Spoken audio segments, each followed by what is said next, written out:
Alrighty, Ron, lots to talk about, not a lot of time on this Mea Culpa podcast. So I want to start by asking you this. So Trump has recently been branding himself as, you can't make this shit up, protector of women in his speeches. Now, given his history with women, including all of the legal battles, the E. Jean Carroll, and all of the other allegations, how do you see this narrative playing out with his base and in the media?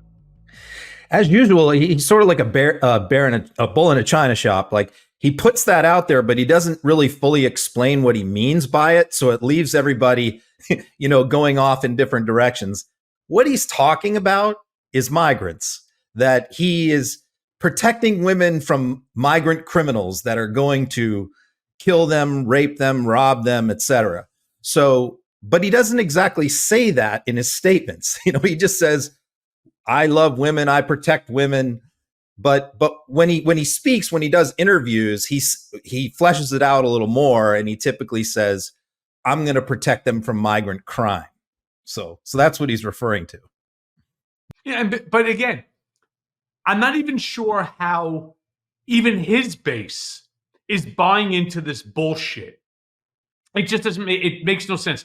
The man who is out there patting himself on his Pampers every single day, talking about how he and only he have been now responsible for the overturning of Roe versus Wade, which now has all sorts of deleterious effects upon not just abortion, not just on a woman's decision-making rights, but on IVF, on top of DNCs. I mean, a whole multitude of issues that concern women regardless of your political party, Republican, Democrat, Independent. It makes no difference. I just don't see this narrative playing out other than that handful of female MAGA supporters that, truthfully, I don't even think exist. I think that they're bots, or they're just so brainwashed and in this cult that they just don't see straight.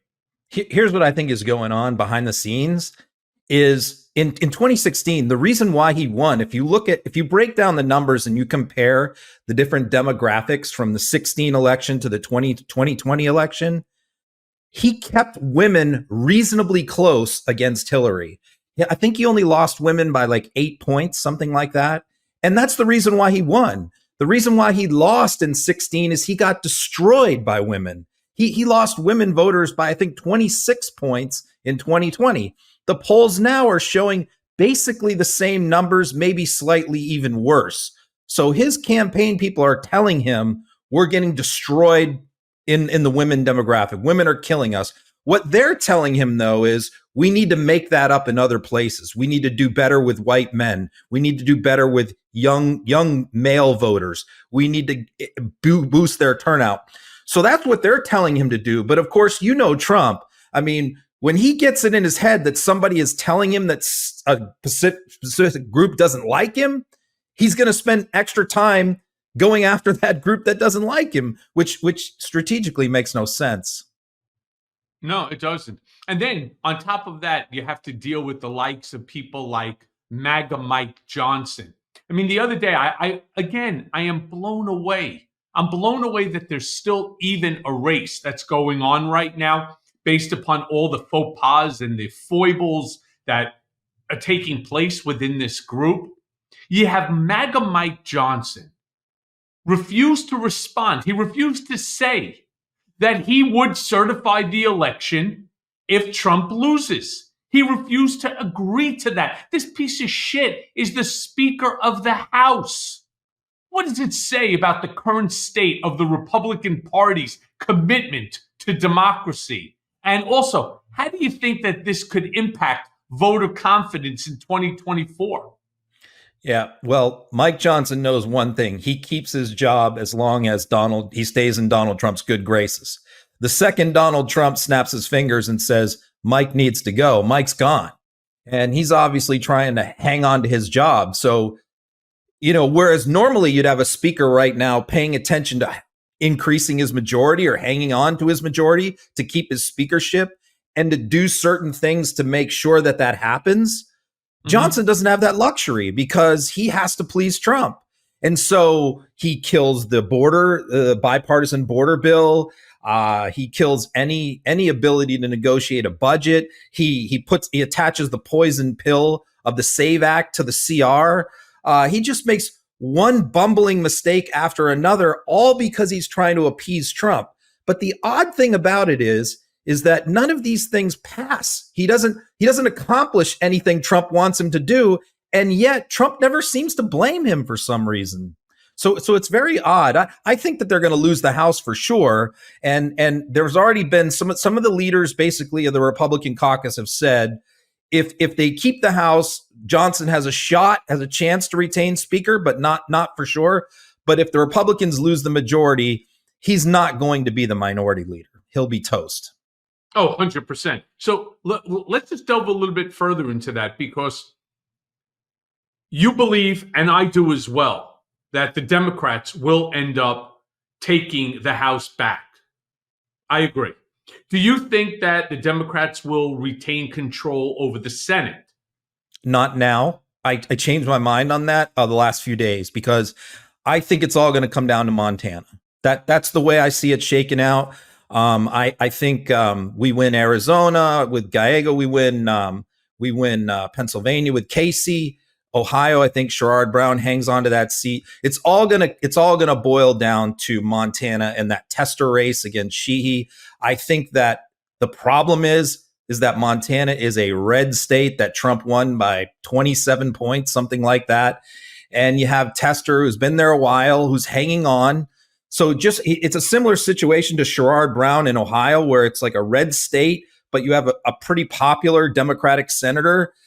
Tester needed to run against a weak candidate, and he's not. He's running against one of the few Trump endorsements that's actually was this endorsement. Mm-hmm. And I think that, Tester continues to sink in the polls week after week after week. And if he loses that seat, I think it's 51-49. But the thing is that 51-49 Republican, but you do have a couple of Republican senators like Murkowski and that will cross party lines. So even though they take control of the Senate, doesn't mean that it's not going to be completely divided.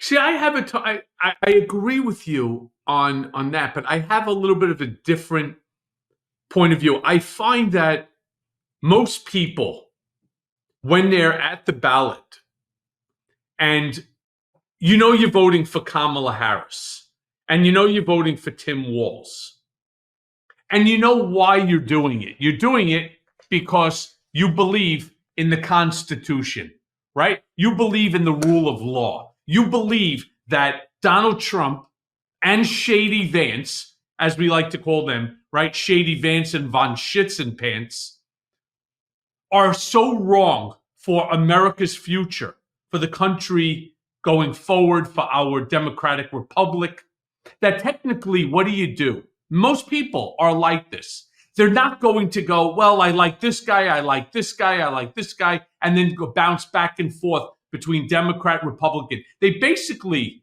vote straight down party line, which to me, I think I believe it gives the Democrats a true edge. And the more people that end up going with Kamala Harris, the greater that percentage, as we see, she's increasing daily in the polls. By the way, we're going to get to polls also. I don't believe in any of these polls.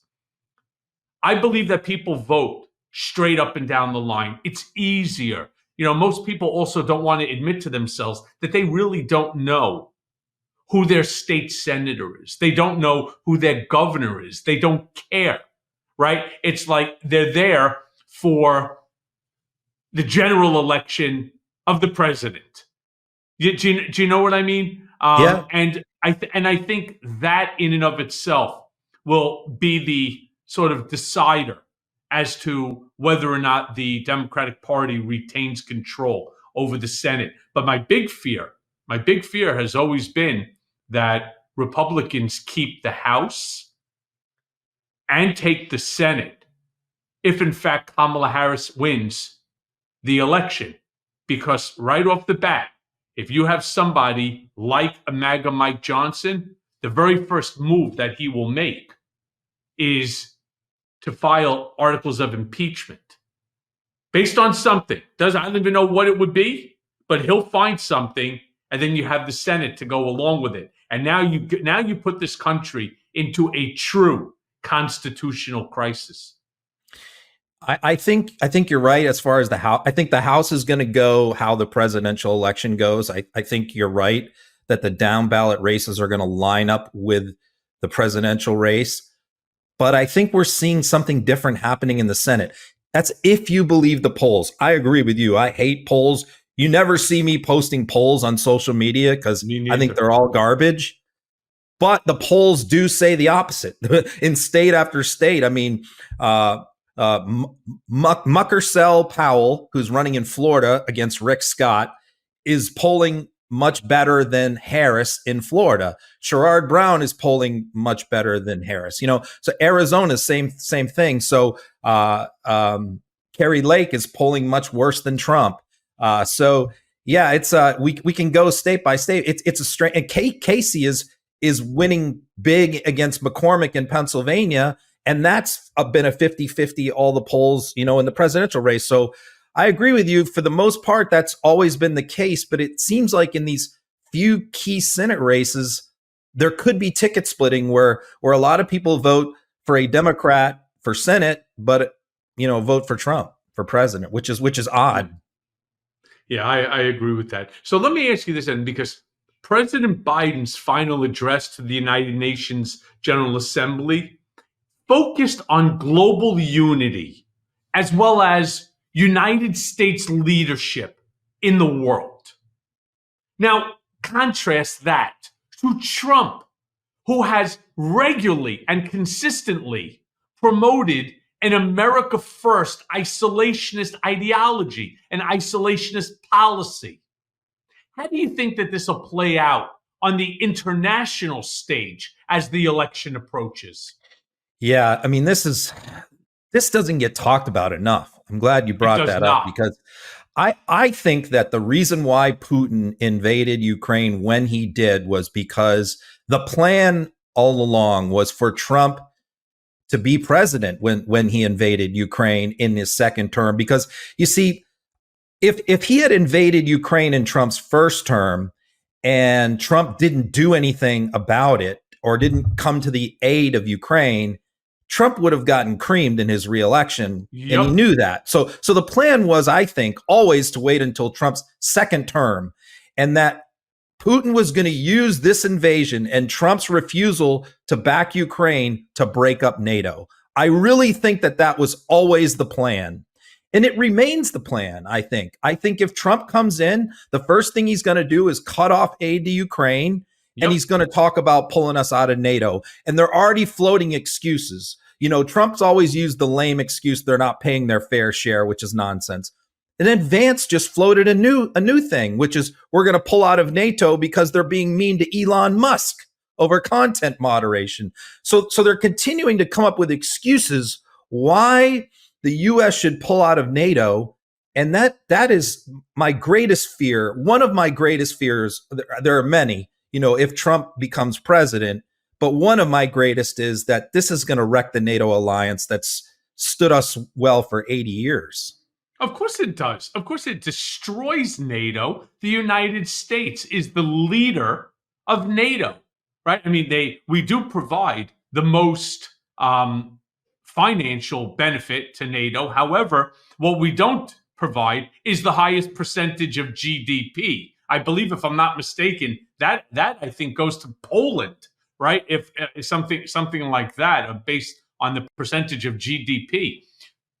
But here's why I also believe that by Trump doing this isolationist attitude and the attacks on communities like Poland, who is extremely, extremely concerned with Trump's refusal to aid Ukraine should he win, because that's how he ends the war in 24 hours. You just stop sending money, you stop sending ammunitions, you stop sending, missiles and drones and so on. And Russia will roll right through them because nobody else can provide the armaments to Ukraine as we do.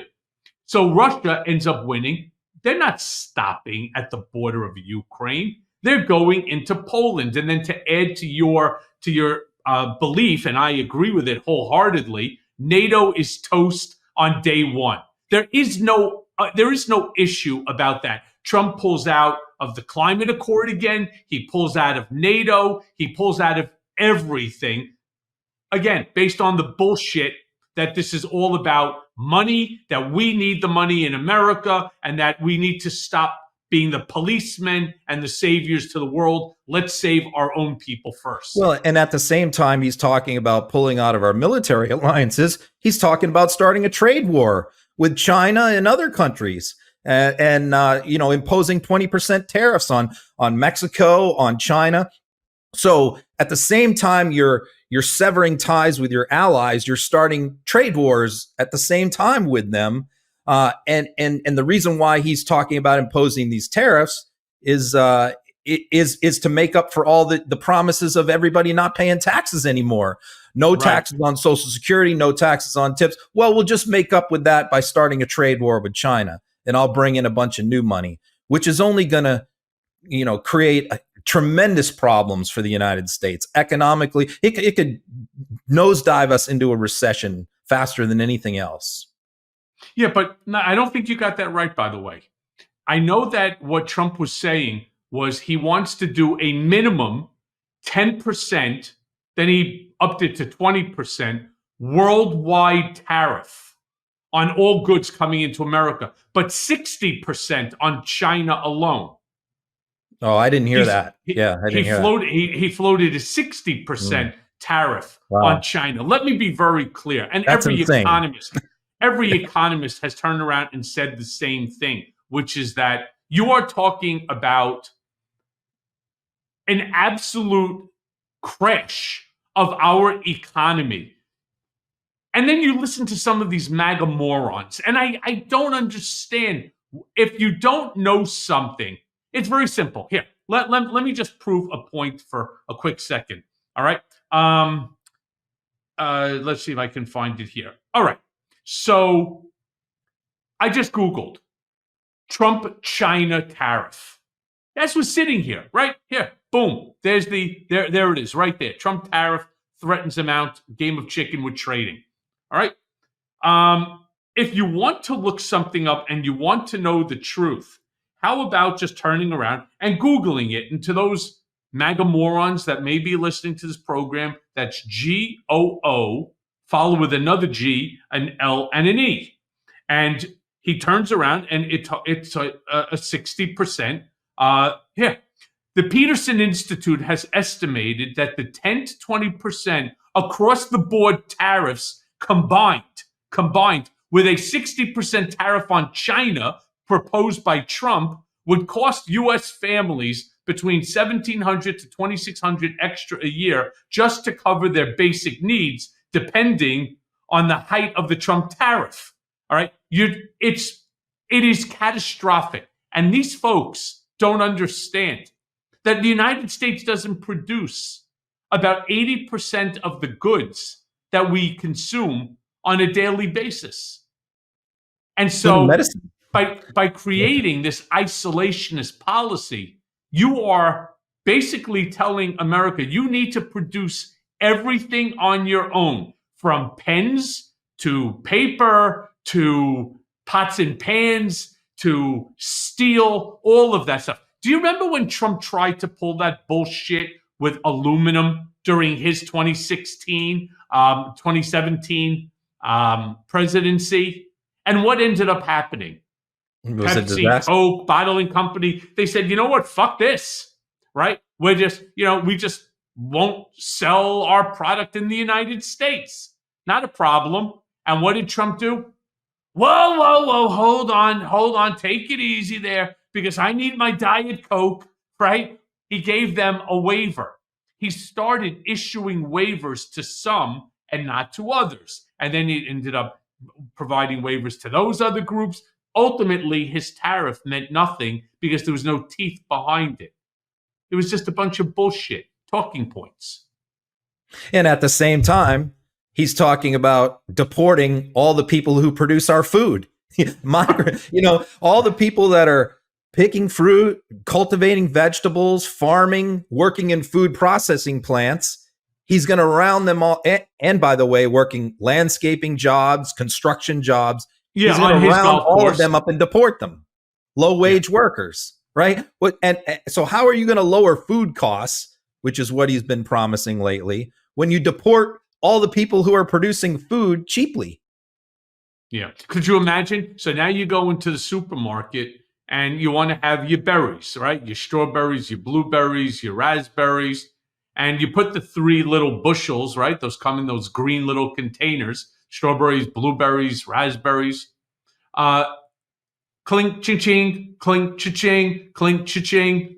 Yeah, that'll be $84.50. And you're like, huh? Right? Yeah. 80. Why? Because you're going to be paying somebody $20 an hour plus insurance, plus workers' compensation, and all across the board in order to pick it. It's not, you can't pick strawberries and blueberries and raspberries with a machine because the machine will destroy it. It has to be hand picked until somebody, maybe Elon Musk, is going to come up with some sort of a robot that will end up picking all of the fruit for you for free. But up until that point in time, you need these migrant workers, plain and simple. It's an entire industry. Can I move on to a different topic for a second? Because the other day, Judge Tanya Chutkan came out with a decision. And the decision was to set aside a trial date for Trump's January 6th case. Remember, my friends, that's the insurrection. And that's created a firestorm. So my question to you, Ron, is how significant is this case in determining Trump's political future? And do you think that a conviction could alter more his chances in 2024? I think we're going to get the next best thing to a conviction. Jack Smith on Thursday, when I don't know when this is going to run, but on Thursday, he is going to drop a nuclear bomb on Trump, I think, on Thursday. And that's because Judge Chutkan has allowed him to exceed the page limit for a filing. Because what the immunity decision from the Supreme Court said is that Jack Smith has to present each piece of evidence separately to the court and make an argument for each one why immunity doesn't apply. So what Judge Chutkan has now authorized him to do for the first time is to make all of the evidence public, because it's not been public.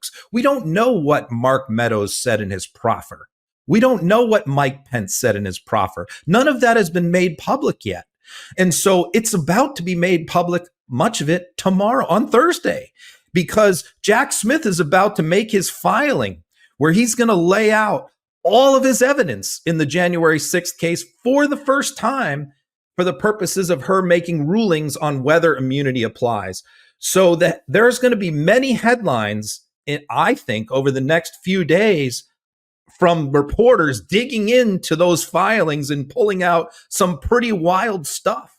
And what I'm hoping to see in that is if Mark Meadows, his own most loyal lieutenant and chief of staff, ratted him out, because Meadows really knows what was going on behind the scenes, right? Yep. If he ratted him out and that gets made public, that might be even better than a conviction. You're not wrong about that, because what it does is it allows people to have their own opinion based upon the comments. Yeah. When you have Mark Meadows, who, listen, I have no respect for him. I think he's a fucking moron. I think he's just a dick and a half. And I never believed him to be loyal to Trump, No. ever. He's loyal to himself. Sure. But by the way, working for a guy who was only loyal to himself. At the Trump org, we used to say that Trump is like First Avenue, one way. And that's really what it was. And when he would show you just the slightest bit of loyalty, you would think that there was like this great ray of light that was coming down from God himself, right? And then you would feel the warmth and the love. Trump had none of that for Meadows. And truth be told, Meadows had none of it for Trump either. So it was a very symbiotic relationship where they both needed each other. So they bullshitted each other. That's what it was. So I, like you, am anxious to see what Mark Meadows said, what Mike Pence said. Look, Mike Pence is a weird guy in so many different ways. But the one thing I will always credited him for, despite the fact there are many things that I think he fucked up on, but many things, that he really just shit the pooch on that one. But he did do a few things that I stand by him, and I give him credit for, such as not allowing Trump to pressure him into refusing to certify the free and fair election. I mean, just plain and simple. And then saying right off the bat, you lost the fucking election. Let's move on. Let's do this with honor. Let's do it the way that it's supposed to be done. But of course, Trump can never be a loser, at least not in his own mind, which is why he continues to regurgitate the same lie, the big lie, that he won the election, that it was stolen from him, right? I mean, just imagine. It's like the Yankees playing the Boston Red Sox, and the Yankees whip the shit out of them. And it's a 10-0 win. And all of a sudden, it's like the Red Sox come out and say, "We won, right? We won the World Series." And then you're sitting there, you're like, you just lost, right? And then they refuse. No, we refuse to acknowledge. What would you think people would turn around and say? They'll say, is there something wrong with this manager or this owner of the team, right? I mean, wouldn't they say something like that? Instead, when Trump does it, for whatever the reason might be, you ever watch these idiots at his rallies clapping about it and cheering him on as if he just solves some sort of a theory that nobody in history has ever been able to solve before? It really is amazing. As someone who was a Republican for 34 years and attended so many Republican events, to watch, these people who used to pride themselves on being the party of personal responsibility, and you own up and you take responsibility for how you screwed up, for them to embrace this man who does the opposite. Look, it's not just the election. He lost 60 court cases all over the country in the aftermath of the election. He says all those are rigged. He lost all of his trials, as you know. He lost E. Jean Carroll. He lost the trial you were involved in. Many other cases, the fraud case. He lost them all. And you were involved in too. And he claims that all of those were rigged, and he won those. He claims he won the debate with Kamala Harris when she clearly wiped the floor with him. So like you said, he can never, ever admit that he lost something. But that's also like a huge fatal defect in his character, because he can't ever fix his mistakes. He can't ever fix his problems, because unlike you acknowledged your mistakes. You took ownership of them and you fixed them. You made yourself a better person. Trump can't do anything like that. Because he can never get past the first step, which is admitting that he screwed up. Yeah, and so let me stay on that topic, because that's a good one, right? He denies that he lost the recent debate. Instead, what does he do? He goes and he starts to then bring in the debate with Joe Biden, right? And instead of remembering that he is now going head-to-head against Kamala Harris, not Joe Biden, but he refuses to acknowledge that he lost that debate, despite basically every single media outlet, including Fox, including Fox News, and every poll has come out suggesting otherwise. You bring up a good point about Trump's denialism. So the question I really want to ask you, let's dive deeper into that. How do you think that impacts his credibility, both with his MAGA supporters, with independents, and then with the Republican Party, those that are not part of MAGA, as well as his campaign moving forward? I think it hurts them most with those independent voters. The MAGA base, I think a lot of them, they either are full cult where they completely buy in. That's sort of half of them. The other half, because I've been to many Trump rallies and talked to these people a million times, talked to thousands of them. The other half are just sort of shrug that all off and go, that's just Trump being Trump. That's just the old man. He's a little. we know, yeah, we know he had a bad night that night, but he's not going to admit he lost, and that's fine with us. So there's a lot of that. There's a lot of sort of, oh, he's just joking, he's just kidding, he doesn't really mean it, that you hear from them. And then there's the other half who are just like believes every word he says. Yep. So I don't think it affects him with the base, but I think it has to affect him with those moderate Republicans, a lot of them military vets, ex-cops, government workers, people like that, blue collar people who have been raised a certain way, since Little League, that, when the umpire says you're out, you're out. You don't stand there and start screaming at the umpire, and all of the lessons that they have learned since they were little kids about how to behave. Trump is the opposite. So I think what a lot of them are asking themselves right now is, there are certain things that they like that Trump is saying. Like they like the fact that he's talking about sealing up the border and deporting migrants and all of that. They like that, but they don't like him personally. So that's what a lot of these people are wrestling with is, we don't like this guy. We think he's kind of a piece of shit, but we also don't like a lot of what Biden and Harris did. So maybe we'll just, let him in there and he won't do too much damage. Could we jump into the topic of the border? Because, it's funny, I was talking with my father earlier today, and he actually brought it up. They live in Florida, and they were having a conversation with a bunch of their friends.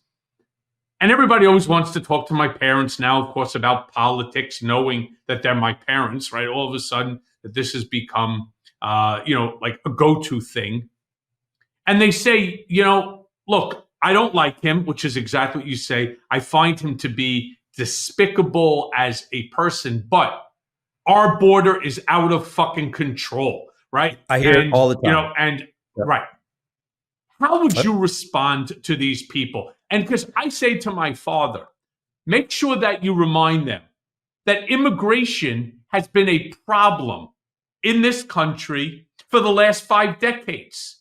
So what do you have? 1,000, 2,000 more people a day coming in? They make it seem as if though there's 1 million people a day that are coming through the border, over the walls, under the walls, through the fences, right? Knocking the fences down. They make it seem like they're coming in with like Sherman tanks rolling through and people just popping out of everything like a clown car. And it's just not true. So how do you explain to these people? And many of them are highly, highly intelligent, but they are fucking warped in the brain, or as Trump says, the muscle. How do you explain to them that that's not what's going on here? It's so difficult because you can't explain it in a slogan. You can't explain it in a few sentences. And, it's easy. Trump lives on slogans: build the wall, lock them up, deport them. That's things that people can easily sink their teeth into. Kick them out. The counter argument explaining why global gas prices rose, or there was global inflation after the pandemic caused by a lot of Chinese ports shutting down and supply chain issues. I mean, those are things that take paragraphs to explain, whereas Trump stuff takes 3 words to explain, right? So it's harder. I mean, what we had at the border, if you look at the numbers, what you said is absolutely correct. Trump's first year in office, there were not many border crossings because a lot of people in these countries thought they were going to be shot coming across the border by Trump. Once they realized that was not the case, Trump's numbers each year went up. His second year, the migrants went way up. Third year, 2019, was a huge spike. A lot of people don't realize that. There was 1.9 million migrants came across the border in 2019. Trump doesn't ever talk about 2019. And then what happened was there was the numbers went way down in 2020 because of the pandemic. Nobody could move. Nobody could move anywhere. So Trump often cites that 2020 number, but where it went way down because of the pandemic, and then it went way back up. So the problem is we have an asylum system, and that people can present themselves at the border from Venezuela, from Haiti, and claim political asylum because of what's going on in their country. And because our asylum system is so broken, and it takes an average of 2 to 3 years for their asylum claims to be adjudicated in immigration court, they stay in the country for that period of time while they're adjudicating the case. And that's what's happening now. Those people have all entered, but many of them have already been deported. Biden's deportation numbers are much higher than Trump's. Biden deported over twice as many people as Trump did. So there's a lot going on. There's a lot going on about what is happening in these various countries. Also, the other problem is you had Republicans in 2021, 2022 yelling that we had a wide open border. And when people around the world hear that we have a wide open border, they come. So they actually caused part of the problem by running their mouths. Yeah. And by the way, once again, Google is amazing because all you have to do is just type in Trump's migrant numbers. And here's a fact. This was on CNN. So of course Trump will say, it's fake instead news. of CNN, it's right. It's obviously fake news. But Trump's claims are false. Illegal immigration was not at its lowest point in history in Trump's last week in office in January of 2021. And contrary to the text on the chart, the red arrow does not actually point to January 2021. Rather, the arrow points to April of 2020 when Trump still had more than 8 months left in his term and global migration had slowed to a trickle because of the onset of the COVID-19 pandemic. All right. So what he says it's an absolute lie, but you're right. He says it in a bumper sticker so he could repeat it over and over again, despite what somebody like Biden would have to do is to explain it in paragraphs. And I hate to say it, it took me all of 6 seconds to get the answer that I needed via Google. That's what Americans want. They want answers 1, 2, 3. They want the slogans, the 5-6 word slogans that they can remember. They're not interested in sitting down and having some analytical type of a conversation with you about what caused, the migration spike, what caused migration reduction. I mean, they're not interested in that. They want things like Trump's and his, crazy followers screaming, send them back. Right? Mass deportation now. The other part of the problem, though, is the flip side of that, which is Democrats haven't really wanted to talk about it, and they haven't really wanted to present those arguments. Joe Biden doesn't ever want to talk about the border. And we have Alexander Mayorkas, who's in charge of the border, who is a terrible public speaker. His appearances before Congress to talk about the border have been wretched because he's just not a very good communicator and he's not a strong, forceful presence. So that's also part of the problem, is that on the Democratic side, the people who are tasked with countering Trump's messaging on the border aren't up to the task. Yeah, they do a shit job. I've been saying that forever. Jamie Harrison, even in the ads, they're just not effective. Take somebody like, the Meidas Touch Network with some of the ads. Take, like yourself in your articles. Take things like the Lincoln Project, Seneca Project. Look at the ads, the messaging. Look at George Conway. His messaging is so much better than the parties. And this is, I hate to say it, this is a media game. This is kind of like going back to junior high school or high school, running for class president. And the person who turns around and says the right message, like, it'll be pizza will be on the menu every single day, and you'll be allowed to drink soda, right? As opposed to juice and what have you. And you could chew gum in class, right? These are the things that resonate. And the person who yells that out first and loudest generally tends to become the president. But we do a terrible job in the messaging, even though our message is right and their message is wrong. I truly don't understand it. I check my cholesterol levels twice a year, and thankfully, they're within normal range. I mean, for me, supporting healthy cholesterol levels is important. It's important for your health, for your metabolism, and for your blood sugar levels. I mean, do you exercise and watch what you eat, but then you get frustrated when you don't see the results that you want? Well, your secret weapon for heart health is Super Berrine for 2-in-1 advanced cholesterol support. Super Berrine is an amazing supplement formulated with an ingredient that not only helps support your metabolism, it helps support healthy cholesterol levels, nearly 3 times more effective than your diet and exercise alone. I mean, you heard that right. 3 times more effective. And I take my Super Berrine every day, and I'm finally feeling great. So why wouldn't everyone want to do more to support their cholesterol than diet and exercising alone? And knowing that Super Berrine is a plant-based supplement from nature, it gives me confidence. Gives me confidence that there's no side effects. I've known too many people over the years with cholesterol issues, and I want no part of it as I grow older. So I take my daily Super Berrine Advanced Cholesterol Support, and so should you. I take it every morning with my oatmeal and my green tea. I just simply take my 1 capsule and I'm done. No more powders, no more supplement Vitapaks. Super Berrine is all I need. And like me, you'll see results. Super convenient, just 1 easy to swallow capsule a day. It helps you do more to support healthy cholesterol levels, metabolic health, and blood sugar levels, something that's important. Super Berrine's unique berberine, it's the only berberine shown to support healthy cholesterol levels, nearly 3 times more effective than diet and exercising alone. Why wouldn't you do this?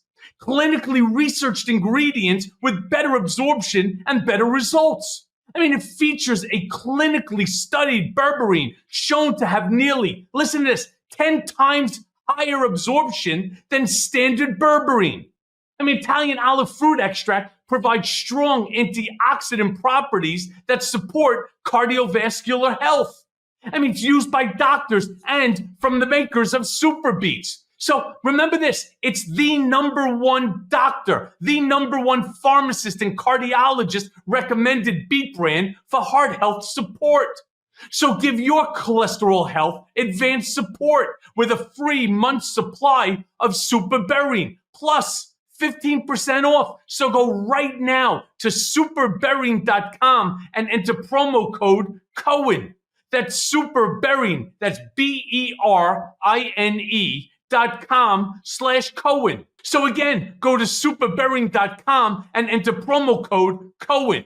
That's super BERINE.com/Cohen. Yeah, I agree with you completely. I hammer this over and over again that I remember when the gas prices spiked. I remember this very vividly. And Republicans were out there just saying Joe Biden's causing gas prices to go up when the reality is, gas prices went up much worse around the world than they did in the United States. And there were lots of reasons for it. So I was waiting for the administration to respond, please make the counter argument as to why gas prices are rising. This is in 21, right? And they put out a 14-point bulletin, essay as to why, and it was very good. It was very smart. Everything in there was true, but you can't respond with, 14 paragraphs as your message. It just doesn't work in politics.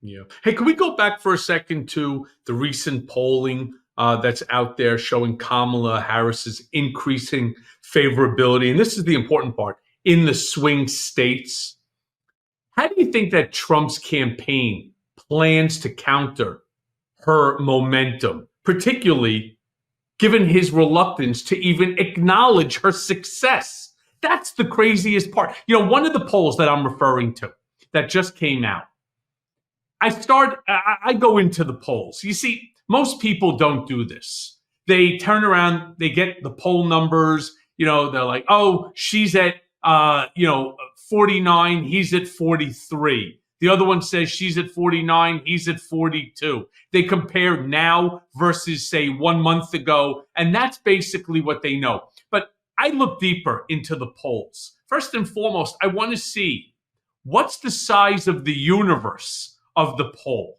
Well, in this specific poll that has her up, I think this one had her up 5 points within the margin of error. There's 547 people polled.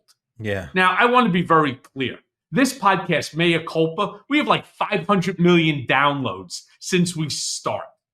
Since we started, we have over 500 million down. If I did an online poll today on my Twitter, which is now X, on my Instagram, on my YouTube channel, I would end up getting 1 million people responding.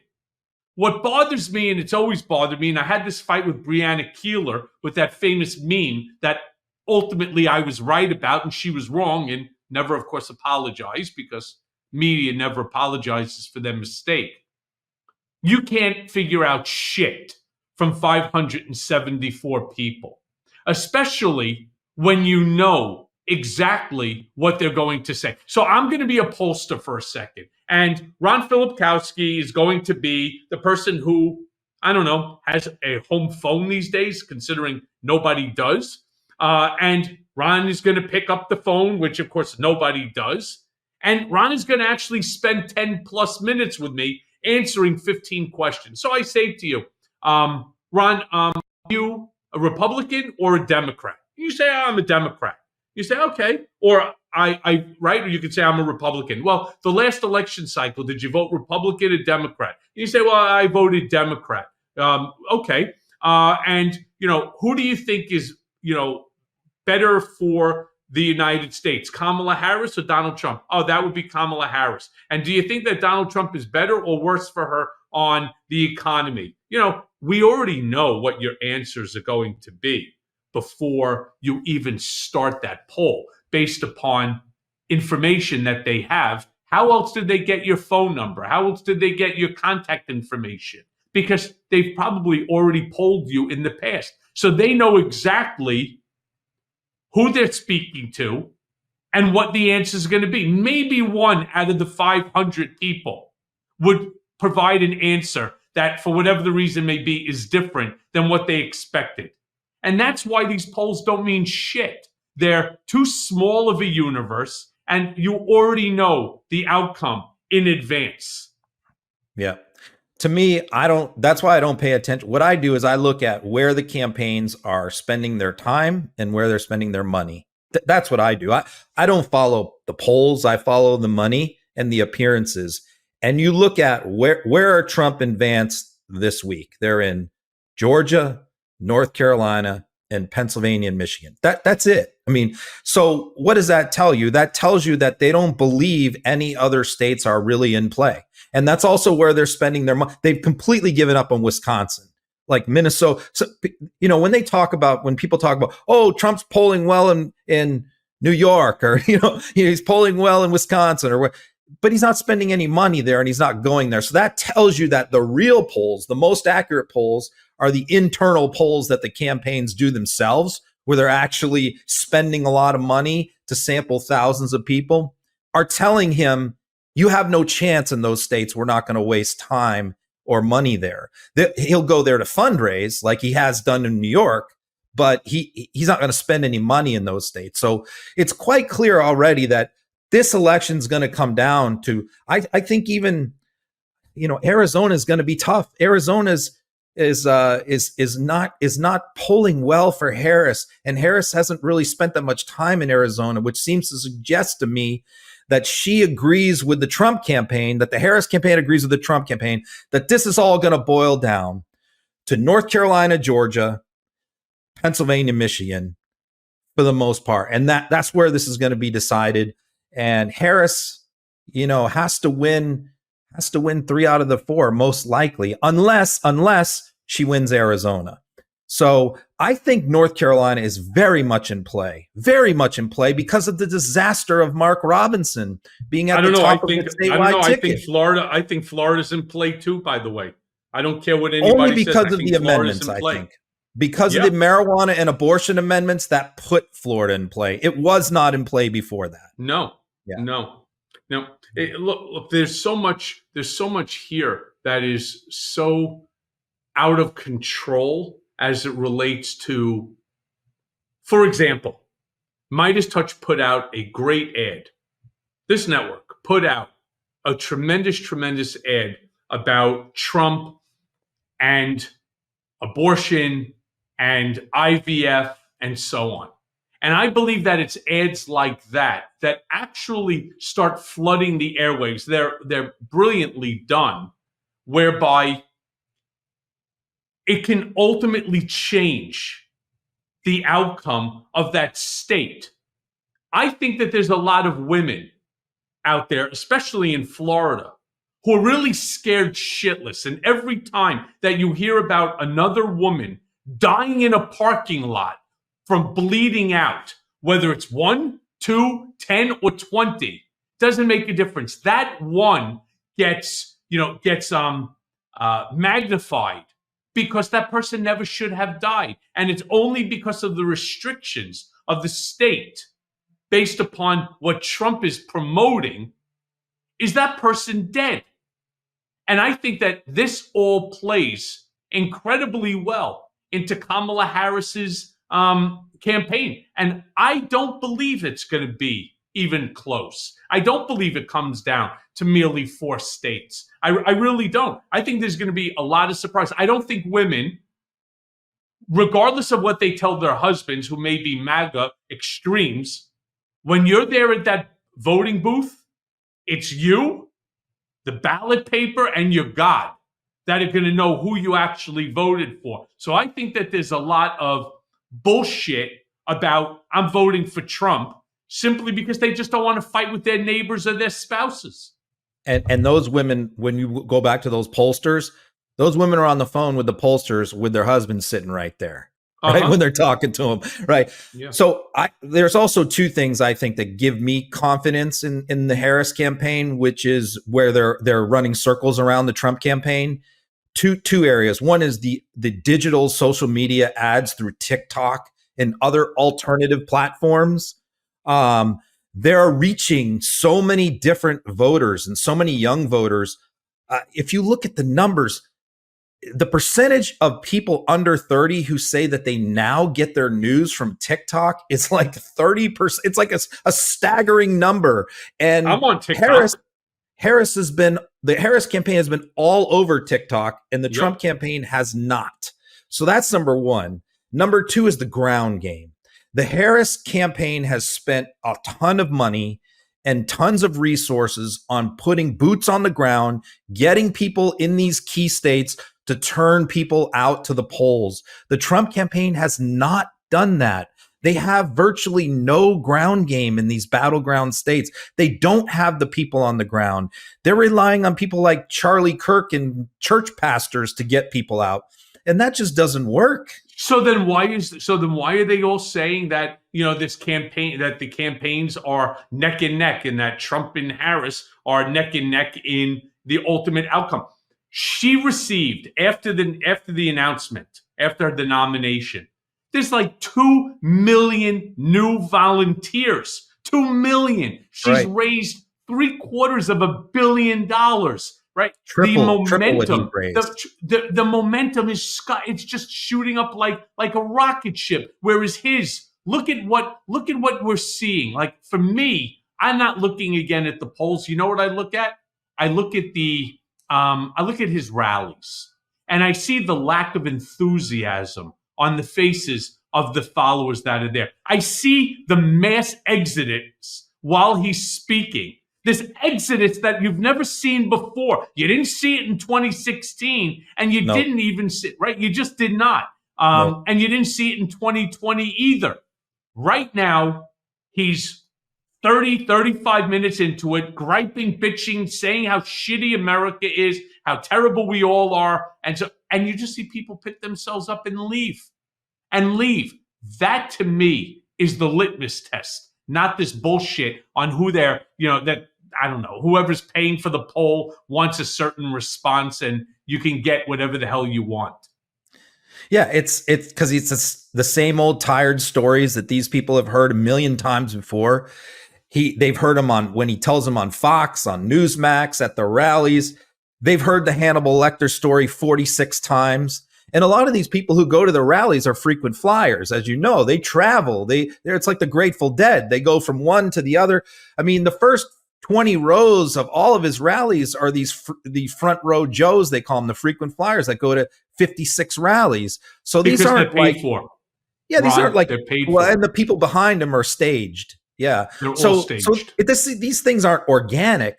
The organic people are the people in the back, and those are the people that are leaving 20 minutes into the speech. And you're right. I've been going to these Trump rallies and watching them for since 16. That never happened before. No. And I've documented this. I sent guys out there specifically. I had his Vegas rally. I had a guy in Vegas go, man, I don't want to go out to that thing. It's hot. I said, listen, only want you to do one thing. Go out. Don't even have to go in. Stand at the exit and film people as they're leaving halfway through the speech. So he did. He went out and filmed people leaving like crazy. And I posted that on social media and went viral because I saw it. Regular media doesn't show that. They don't document it. It's these independent people that are going out there that are documenting these things. There's another point I want to bring in, which is the Gen Zers. Biden's speech the other day before UNGA, the United Nations General Assembly, had a really strong focus on climate change. And that's something that Trump consistently downplays. In fact, he doesn't just downplay it, he makes it dumb. He downplays it by saying, yeah, but it's good because some of my land will now become beachfront property. Yeah, but in order for that property to become beachfront means that like a half a mile or a quarter of a mile of property in between your property and the water is now gone underwater. I mean, just think about again the selfishness of that. He wants his property to become more valuable for everybody else to lose theirs. But these issues, like climate change, like sensible gun legislation, like Roe versus Wade, to name just three, are particularly important to young voters as well as to the independents. How do you think that that's going to play into the 2024 race? Yeah, and just his cultural references. I mean, the music he plays at his rallies are all from the 1970s, from Studio 54. I mean, he talked about Johnny Carson the other day. I mean, this guy is stuck. He literally, from the cultural standpoint, from TV, music, and all of that, he basically stops at about 1984, right? So when he makes these references to like Johnny Carson and he's playing the Village People, Gen Z doesn't connect to any of that. They don't even know what the hell he's talking about when he mentions Johnny Carson. They're like, who the hell is that? They don't know. Even Hannibal Lecter they never heard of. So he doesn't have any modern, within the last 20 years, references in his stories that he talks about. So he has no connection to them whatsoever. Meanwhile, you have Kamala Harris, who's 56 years old. I think I think she's 56, who, is a Gen Xer who does have those cultural references, who can connect to these voters and who can relate to them and they can relate to her. And the climate change, I mean, young people, they all know, every poll shows 90% of them accept that climate change is happening and it's man-made. Look, I live in Maine. All the lobster fishermen know here that there's climate change happening. The guys who rent snowmobiles who didn't have a season last year because there wasn't enough snow, they understand there's climate change. And so you're right. I mean, Trump actually mentioned the beachfront property in Michigan the other day. He was telling people in Michigan they were going to have beachfront property because of global warming. Okay, so look, during the course of this hour-long conversation, I think you and I both agree on many things. Trump lost the debates. His tariff proposals are stupid. This America isolationist, the attacks on America, the attacks on our military, the attacks on Mexicans, the attacks on Muslims, the attacks on blacks, the attacks on Jews, the attacks on Haitians, and all of this. All right. I think we both agree that Kamala Harris, so far, her momentum is skyrocketing. His seems to be petering, though at the end of the day, people are still saying that this election is anyone's to win and anyone's to lose. On top of all of this, Trump has mounting legal battles, continued to discount these erratic debate performance that he had, continues to lie about that, continues to lie just about everything, including at these rallies, which are poorly attended and people flocking to get the fuck out of there because they no longer want to listen to his whining and his griping and his bashing of America. You think at some point in time the campaign are going to turn around and say to him, listen, we have some real challenges to deal with ahead of us, and we must meet these challenges in a different way. Otherwise, you lose the election. More importantly, you end up now having to suffer the repercussions, like from the Manhattan DA case, 34 criminal counts. You also have to deal with the $500 million from the New York Attorney General, and you have 3, possibly 4 additional indictments, right, with the superseding indictment ahead of you. What do they do to convince him to stop unraveling his political campaign? They tried really hard to get him to stop talking about Kamala Harris's dating habits and her race. They were mostly successful, I think, in doing that. They got him to finally stop doing that. So it takes a lot for them to beat into his head. But then, even then, he can't help himself, and he regresses and he'll slip back. The only thing the campaign that I have heard as far as changes go, obviously they brought in Lewandowski, but I have heard that they're going to do more rallies, because here's the other thing. Trump used to do, as you know, in 2016, he was doing 8-10 rallies a week. He'd do 2 or 3 a day. Now he does 1 or 2 a week, if that. He's playing golf so much all the time, and he keeps doing Fox appearances like that. Going on Fox night after night is not going to win you the undecided vote, because they don't watch Fox. So I don't really see any major shakeup or changes on the horizon other than more Trump. That appears to be their solution. We just need to get the old man out there on the campaign trail doing more stuff. But I think the reality is, the more people hear Trump now, as crazy as he's gotten, and he's way worse than he was in 20, the more he's going to turn people off. So I think more Trump is not really the solution, but that appears to be what they're gonna go with. Yeah, and that's why Lewandowski, who I couldn't be happier that he's back into the fold. He is the quintessential ass kisser. He likes to claim that he coined the phrase, let Trump be Trump.